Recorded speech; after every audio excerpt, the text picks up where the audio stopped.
Bom dia. Bom, pessoal, vamos continuar nossos question and answers. O que vocês acham? Vamos lá? Não era óbvio, velho. Dei conta de algumas coisas que eu precisava fazer agora pela manhã. Ai, ai.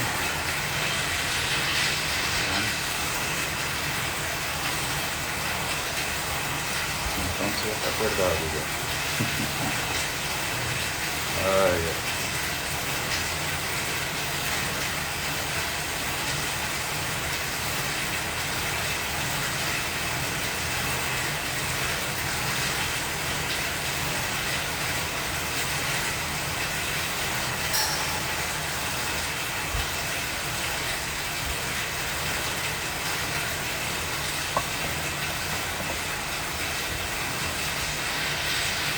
Vamos lá. Vamos às nossas perguntas. Então tá bom. Vamos começar com jejum permanente. Jejum intermitente. Bom, é o seguinte. O que você tem que saber sobre jejum intermitente? São 3 coisas principais. A primeira delas é que o jejum intermitente ele não é uma coisa nova, tá? A gente tem registro de jejum intermitente de 1916, na época que foi publicado no New England Journal of Medicine. Um médico, ele tratava a hiperglicemia dos pacientes dele com jejum intermitente. A segunda coisa que você tem que saber sobre o jejum intermitente, talvez a principal delas, é que o jejum intermitente ele é uma rotina que a gente usa para baixar a resistência periférica à insulina, tá? Então, peraí, deixa eu tirar o fone então. Ai, ai.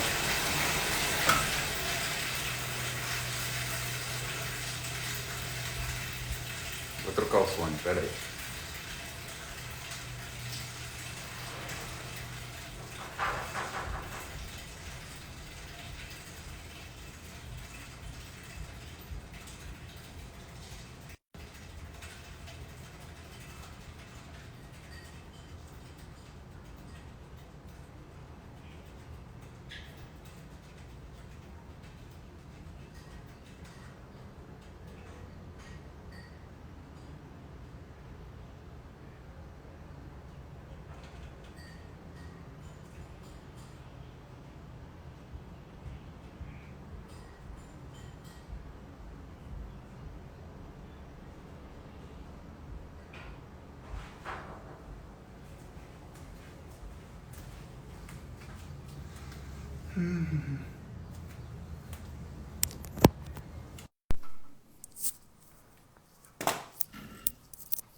E agora?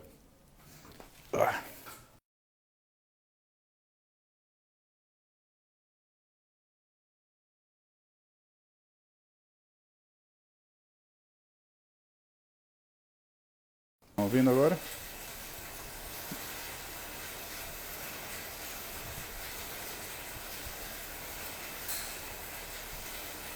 Beleza. Bom, então a primeira coisa de jejum intermitente, eu falei para vocês, não é novidade. Segunda coisa, é uma estratégia para baixar a resistência periférica à insulina. E essa é uma coisa importante, por quê? Porque isso faz com que o jejum intermitente ele seja uma conduta mais acertada para quem tem grandes resistências periféricas à insulina, caras que estão em grande sobrepeso ou estão na obesidade, mas que o sujeito tem um físico já bom, né, ou pelo menos dentro do normal. Quando você faz jejum intermitente, que você cai muito o nível de insulina, você acaba tendo perda de massa muscular. Massa muscular depende de insulina para fazer síntese proteica e manter o turnover dela ok. A sua insulina, ela alta, significa que você tem resistência periférica, mas a insulina baixa demais, ela não vai permitir que você sustente massa muscular adequadamente. Então, o que vai acontecer é que provavelmente você vai perder massa muscular se você fizer com o intuito de de fazer aquela finalização do teu físico para conseguir aquela pele fina. Vai te custar músculo. Terceira coisa é que existem uma série de formas diferentes de você fazer jejum intermitente, né? Quando você vai estudar isso na literatura, você tem que ter um cuidado especial, porque na literatura tem muito artigo que usa o Ramadã, o jejum dos muçulmanos, como laboratório para jejum intermitente. Só que quando a gente fala de jejum intermitente, pessoal, o Ramadã ele não se aplica a esse tipo de modelo. Por quê?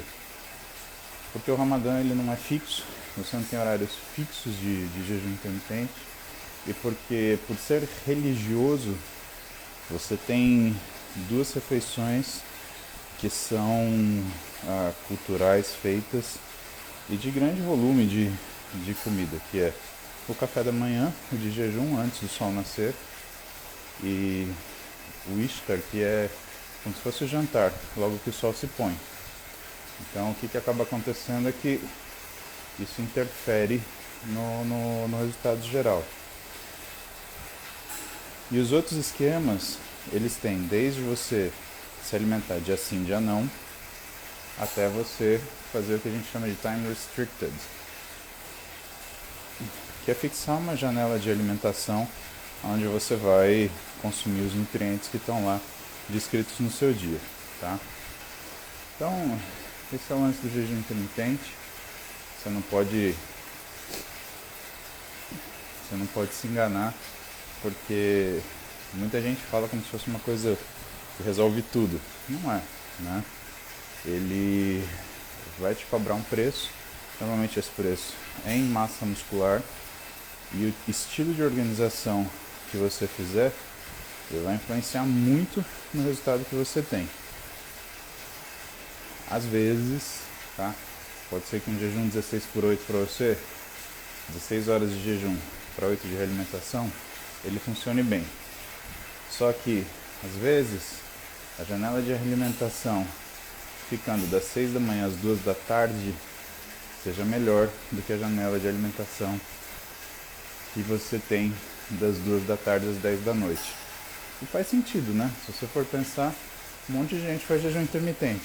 Sai de casa, não toma café, aí vai comer alguma coisa no meio da tarde, aí chega em casa e destrói a cozinha, né? Então, não adianta, né? Já viu que isso é uma rotina que não vai ajustar. E especificamente para o físico feminino, Fabinho, o que acontece? Como você não tem uma testosterona alta, e a única coisa que segura a musculatura da mulher é praticamente o nível de insulina dela, você tem um físico mais frágil. E quando você faz o jejum intermitente, o que acontece? O que segura os níveis de insulina da mulher é que os hormônios femininos também são hormônios hiperglicemiantes, tanto a progesterona quanto o estradiol. Só que quando você faz o jejum, o nível de insulina ele cai rapidamente. E a insulina na mulher, ela funciona como se fosse uma cogonadotrofina. Então você faz com que o ovário produza mais estradiol. Sem esse suporte da insulina que você está em jejum, você não tem esse efeito de cogonadotrofina da insulina. Portanto, você libera menos estradiol. E isso também ajuda a mulher a perder massa muscular. O físico feminino ele não é um físico que te permite grandes ousadias. Quando você for tomado pelo afã de fazer grandes ousadias, o que vai acontecer com você é que você vai estar arriscando um grande desastre. E quando a gente faz uma modificação fisiológica assim, dificilmente a gente consegue, se dar errado, consertar a tempo. Então você tem que ter muito cuidado, porque senão você vai detonar o físico de uma menina fazendo isso. A Marina pergunta se o jejum atrapalha a tireoide. Então, nesse ponto, Marina, aparentemente Jejum e dieta cetogênica, elas têm o mesmo efeito em relação à tireoide, né, de diminuir a função tireoidiana. Agora, o que existe de diferença? No jejum, por conta da falta de energia, você tem uma tentativa de compensação com liberação de catecolaminas. Então, o aumento de catecolamina, principalmente de noradrenalina que existe, ele vai fazer com que você tenha um estímulo para a função da deiodinase tipo 2. Então, existe uma contrarregulação da função periférica de tireoide, que é a transformação de T4 em T3, onde uma etapa é sensível à catecolamina. Logo, se você tiver mais liberação de noradrenalina, você vai ter mais produção de D2, e a deiodinase tipo 2 é uma enzima que rapidamente transforma T4 em T3. Tá? Então tem essa diferença.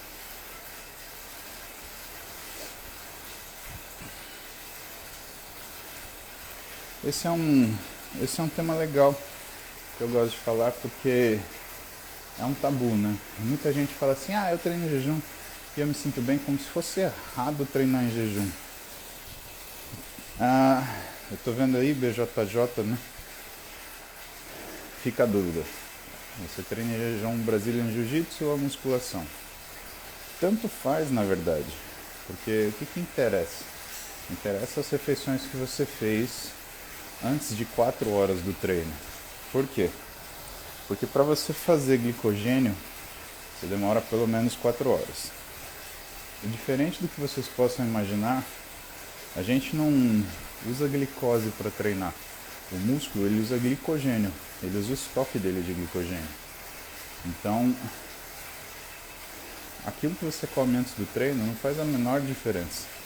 O que faz diferença é que você tem mais fome ou tem menos fome. Você pode ter fome no meio do treino ou não. Mas o que dá diferença mesmo no resultado do treinamento é aquilo que você comeu 4 horas antes. Então, bravo, não está errado você treinar em jejum, tanto jiu-jitsu quanto musculação, desde que, pelo menos 4 horas antes desse treino, você tenha consumido uma quantidade razoável de carboidrato para formar algum glicogênio. Estou falando isso para você porque muita gente gosta de treinar de manhã em jejum. Não existe nada relacionado ao timing do momento de você treinar de manhã, esse treino sem jejum. Eu treinei muitos anos em jejum. E, sendo sincero com você, eu até gostava de treinar esse horário porque, apesar de eu não me sentir forte o suficiente, né, era um horário que eu não tinha interrupção. Então, eu treinava muito cedo, 5 da manhã, lá na Companhia Atlética da Kansas. Eu abria a companhia, para você ter uma ideia. E eu treinava das 5 às 6, das 5 às 6 e meia. E era um horário que não me ligavam. Então eu conseguia fazer um treino de boa qualidade. E qual que era o meu pré-treino? Era o jantar da noite anterior. O que eu não podia abrir mão? De ter carboidrato no jantar.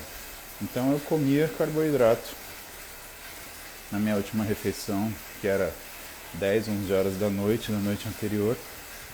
Já era tempo suficiente. 4 e pouco da manhã, quando eu acordava, eu estava com glicogênio suficiente para sustentar um treino, né? Mas claro, nessa situação, eu passei alguns anos com meu físico mais estagnado, porque lembra que eu te falei que eu não tinha muita força para treinar de manhã? A época que eu competi, eu treinava à noite, né? Por mais que você treine mais cansado, você treina bem alimentado, então você treina mais forte, tá? Isso é fato também.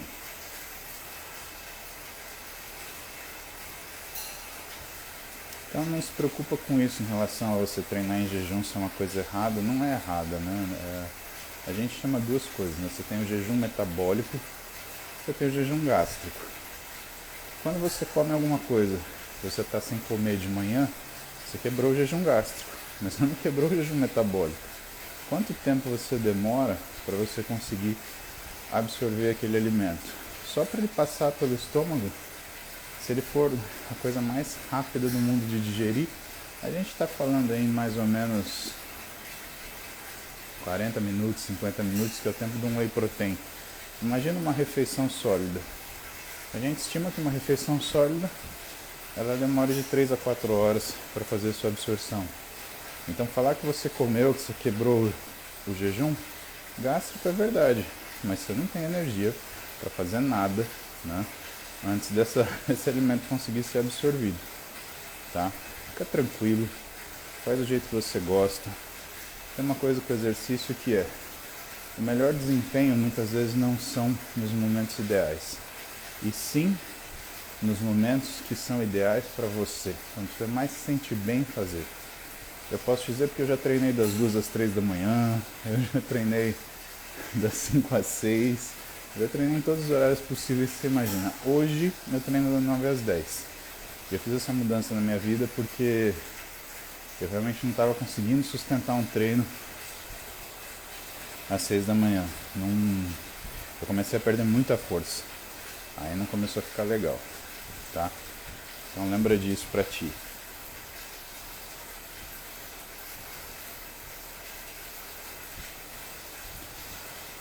Luiz, coloquei tua pergunta primeiro porque ela está em segundo na minha lista, segundo porque é o que a gente está fazendo aqui, né, Luiz? Então, cardio é sempre, Luiz. Sempre, sempre, sempre. Não tem não fazer cardio. Cardio tem que fazer, tá? Em jejum ou não, o que você tem que saber do cardio em jejum é: se você quer um efeito de biogênese mitocondrial, o cardio em jejum, para você conseguir isso, né, se você não for fazer um cardio contínuo, típico, que nem o que eu estou fazendo aqui, ele é um cardio de baixíssima intensidade, então a gente está falando até 60% do consumo máximo de oxigênio, que é equivalente a você dar uma caminhada com o cachorro para fazer cocô, tá? Então, isso é o cardio em jejum, só que por 2 horas. Então, eu por exemplo, impensável, né, eu conseguir fazer 2 horas de cardio de manhã, né? Ou vou ter que acordar às 3:30 da manhã, às 4 da manhã, ou então, né, não tem condição. Então eu faço um cardio na casa dos 120 batimentos, né? Eu gosto dessa air bike aqui, vou mostrar para vocês.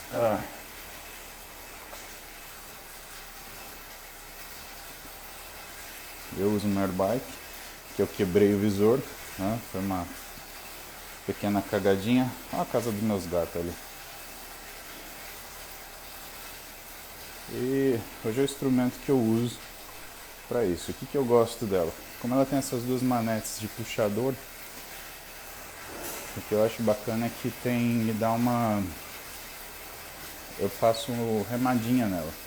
Então eu paro de pedalar e eu faço só remada aqui. Porque ultimamente eu tenho trabalhado melhor dorsal. Acho que minha dorsal ela afinou um pouquinho nos últimos anos. E eu gosto de ter uma dorsal mais espessa. Depois eu posto uma foto aí pra você ver, tá? Mas sempre faça cardio. Faz uma grande diferença. Nayarinha! E aí, Naná? Bom dia. Olha, hoje eu tô fazendo cardio de manhã, né? Por uma questão de logística, e o meu treino à noite às 9 da noite. E quando possível eu encaixo mais 20 minutinhos de cardio logo depois do treino. Isso ajuda a velocidade de recuperação. Mas quando a gente quer melhorar a condição e você tem como fazer o seu timing normal, Nayara, o que acontece é que você se programa em relação ou à sua velocidade de recuperação, ou você se programa em relação à sua necessidade de recomposição de estoques energéticos. Então vamos ver a primeira situação. Velocidade de recuperação. Quando você fala disso, você fala: farei a musculação antes do cardio. Ótimo. Só que depois da musculação, as 6 horas subsequentes, ele é o momento de maior síntese proteica onde você alavanca seus recursos para a recuperação do tecido muscular. Logo, não faz sentido você colocar uma atividade física concorrente nesse período, você vai desviar a função do teu organismo, você vai parar de fazer a recuperação muscular para começar a fazer aquele desempenho, tá? Então, o que a gente fala? Faz a musculação, 2 refeições, né? Que dá mais ou menos 6 horas de intervalo, e aí sim você vai fazer o seu cardio. Ou você vai fazer o cardio imediatamente na musculação. Tá? Então, terminou o treino de musculação, você vai fazer lá seus 20 minutos, até uns 40 minutos dá numa boa, tá? Porque ele tem esse impacto positivo. Mas logo depois da musculação, ele também é um cardio desse passeando, tá? Não é corrida, porque senão você vai também ter desvio de função. Quando você fala da recuperação em relação a estoque de energia, aí é o contrário. Aí você faz o cardio primeiro, a musculação depois. Só que, como eu te falei, né? A gente tem consumo de glicogênio para poder treinar. E quando você faz o cardio, você gasta glicogênio também, tá? Isso faz com que você tenha é o uso da tua massa muscular, você não tem como não gastar. Então aí o que a gente fala de recuperação na alimentação? A gente fala no intervalo de pelo menos 4 horas. Porque você faz o cardio, faz de 1 a 2 refeições, só que você precisa de 4 horas para formar glicogênio. Professor Mauro Biselini, saudade do senhor. Que legal. E aí o que acontece? Aí você vai fazer a sua musculação de forma adequada, né?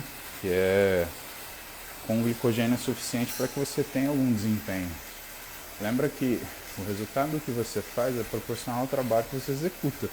Então, se você faz a musculação depletado, cansado, o teu trabalho, o teu ajuste aí a esse estímulo, ele é muito pequeno, pouco ou nenhum. Aí você pode falar para mim, mas o atleta, perto da competição, ele treina depletado. Sim, mas essa fase não é uma fase que ele está ganhando capacidade física ou músculo. Ele está trabalhando a forma física, tirando o máximo de gordura debaixo da pele que ele tem, né? Essa que é a situação. Pessoal, Nayara Schubert, depois dê uma olhada no Instagram dela. Nayara é um dos físicos mais bonitos do Brasil, tá? Pra mim, é uma referência de físico e um wellness em formato, em elegância, em harmonia do corpo. É o físico, você olha e você fala, nossa, é uma atleta. Inegavelmente, é uma mulher que, se você olhar na rua, você vai saber que ela compete. Porque ele não é um físico que dá aquela dubiedade, ele não tem exageros, né? E aí ele tem muita harmonia, muita simetria. Então, se vocês quiserem ver um físico bonito de mulher atleta, dê uma olhada na Nayara. Vocês vão ver que exemplo, que bom exemplo de bom senso atlético, tá? Pra mim, é um físico de referência na categoria dela. Tanto que, né, a gente está mudando, né, Nayara? Tá saindo do biquíni, tá indo pro wellness, né? Mas, de verdade, eu acho que, como tá muito difícil definir um físico padrão para a categoria hoje, né? Ninguém consegue falar uma atleta que, pela NPC, pela Muscle Contest, vai ser uma referência de wellness, né? Mas eu acredito que você com certeza é um dos que, né, nem merecem, que precisam ser referência, porque tem esse bom senso, né, de raciocinar a forma física do jeito que você pensou. Então fica a dica aí, vão conhecer a Nayara, vocês vão ver que é um físico sensacional.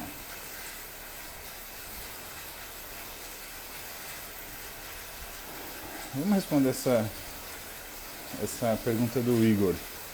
Baseado em que eu escolho o melhor hormônio para uso no meu organismo? Então, você não escolhe, Igor, tá? Você simplesmente não faz isso. Porque é exatamente essa pergunta. Baseado em quê? Baseado em nada, né? Não existe ciência por trás disso, né? É uma coisa completamente aleatória, né? O que o pessoal faz é inventar uma pseudociência para falar, tal hormônio é melhor que o outro. Não existe isso. Não? O que a gente sabe é que os hormônios e que, aliás, o que você está chamando de hormônio é esteroide anabólico. Tá? Hormônio e esteroide anabólico são coisas diferentes. Mas a gente sabe que os esteroides anabólicos eles têm funções diferentes. Né? E quando alguém escolhe alguma coisa, é uma escolha empírica. Né? Não, é simplesmente um chute, na melhor das hipóteses. Tá? Então, na boa, Igor, eu tô vendo sua fotinha aqui. Escolhe não, cara. Faz dieta, faz um treino, tá? Tenha bom senso, porque você não me parece um atleta, né? E assim, é muito diferente a vida de um atleta de alguém que só quer ficar um pouquinho mais musculoso, tá? Eu tenho um carro bacana, né? Eu gosto do meu carro, foi um presente de 35 anos de idade que a minha esposa me deu. E é um carro potente, porque tem 520 cavalos de fábrica. E aí, logo que eu ganhei o carro dela, aí os caras começaram, não, você tem que levar no Zé do Chifre, você tem que chipar, que ele vai para 740 cavalos. Beleza, eu pego um carro e o engenheiro alemão ficou pensando,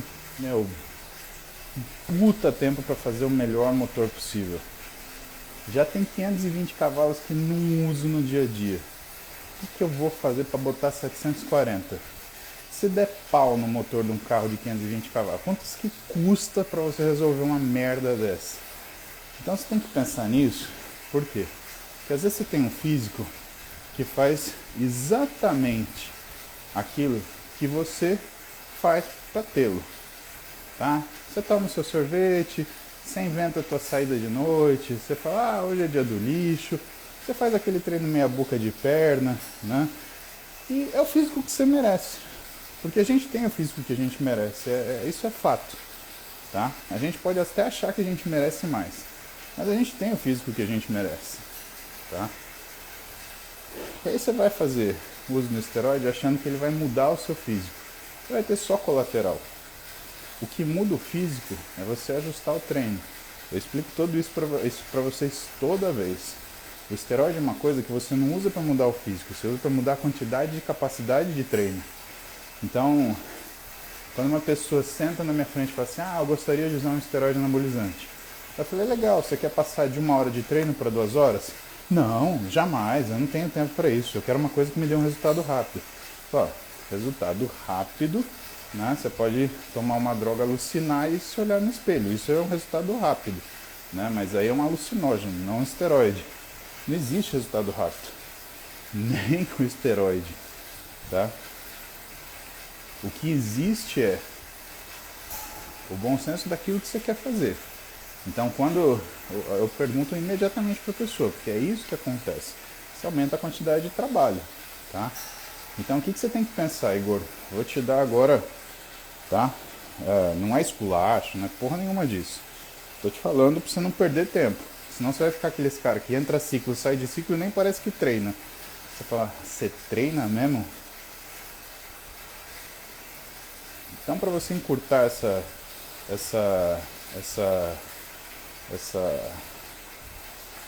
teu caminho, tá? Primeira coisa que você tem que pensar, como você vai aumentar a quantidade do seu treino. Segunda coisa que você vai ter que pensar, como que você vai fornecer energia para conseguir aumentar a quantidade do seu treino. Terceira coisa que você vai pensar, como você vai fornecer energia pós-treino para você fazer a compensação do seu exercício sem criar um superávit para você não engordar. Então você vai pensar essas 3 coisas. Vamos falar de volume de treino? Vamos pegar uma referência para você saber o quanto você tem que treinar?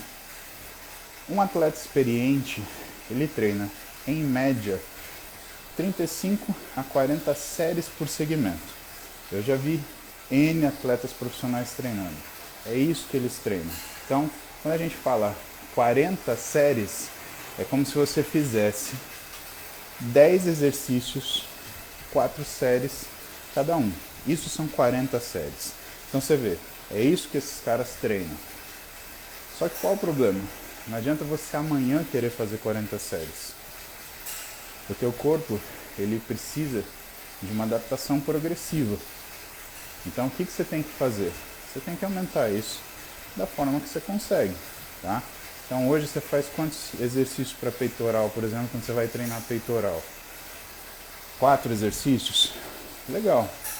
Você faz 4 exercícios, 4 séries cada um, você faz 16 séries no total. Gabriel, eu não respondo direct, meu, eu recebo demais direct. É raro eu conseguir responder. Não me espere procurar o teu, cara. Tô sendo sincero, tá? Não fica chateado comigo. Então você faz 16 séries, você precisa chegar em 40, é o caminho que você tem pela frente, tá? Começa aumentando aí uma série por semana. Você vai demorar mais ou menos uns 7 meses, 8 meses mais ou menos.